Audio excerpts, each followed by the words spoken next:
بسم الله الرحمن الرحيم xilka qaadis iyo magacaabis xubno ka tirsan guddiga khilaafaadka doorashooyinka ra'iisul wasaaraha xukuumadda federaalka Soomaaliya mudane Maxamed Xuseen Roble markii uu arkay qodobka 9-aad iyo 100aad ee dastuurka ku meel gaarka markii uu tixgeliyay go'aamadii ra'iisul wasaaraha xukuumadda loogu xilsaaray hogaaminta iyo habsami u socodsiinta doorashooyinka dalka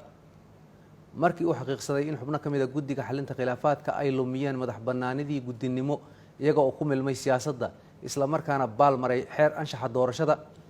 markii ay u cadaatay in guddiga xalinta khilaafaadka uu qatar ay ugu jiraan in ay lumiyaan kalsoonidii shacabka Soomaaliyeed iyo daneeyaasha doorashooyinka ay ku qabeen in si cadaalad ay u garsooraan cabashooyinka doorashooyinka la xiriira markii uu xaqiiqsaday in xubnaha magacyadoodu ay hoos ku qoran yihiin ay mas'uuliyadooda u isticmaaleen ujeedooyin ka baxsan xilkii lagu aaminay kana dhaga adeegeen talooyin iyo digniino la xiriira kawaantoobista falalka ay ku jiraan ee baalmarsan nidaamka xilgudashadooda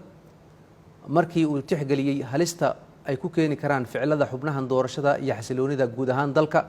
waxa uu go'aamiyay qodobka koowaad waxa xilalkii iyo xubnimadoodii guddiga xalinta khilaafaadka doorashooyinka laga qaaday xubnaha magacyadoodu ay hoos ku qoran yihiin 1 Xuseen Laki Maxamed Maxamuud 2 Axmed Saciid Samatar 3 Maxamed Faarax Xirsi 4 Nimco Axmed Cabdi 5 Cali Maxamed Faarax Cali Seeko 6 Cabdiraxmaan Maxamed Cali 7 Maxamed Ciise Heybe qodobka labaad waxa la magacaabay xubnaha magacyadoodu ay hoos ku qoran yihiin in ay ka mid noqdaan guddiga xalinta khilaafaadka doorashooyinka iyaga oo bedelaya xubnaha kore ee xilka qaadista lagu sameeyay waxaana ay kala yihiin Ismaaciil Maxamed Axmed 2 Fardowsa Mataan Buule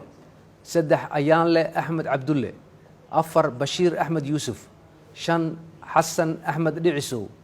6 Axmed Barre Maxamed 7 Maxamed Cawil Warsame qodobka saddexaad waxa lagu wargelinayaa dhammaan guddiyada doorashooyinka heerarkooda kala duwan in ay dhowraan anshaxa iyo daahfurnaanta doorashooyinka ilaaliyaana madax bannaanida kana fogaadaan ku milmidda siyaasadda qodobka afraad xeerkan waxa uu dhaqan galayaa marka uu saxiixo ra'iisul wasaaraha xukuumadda federaalka Soomaaliya waana uu saxiixay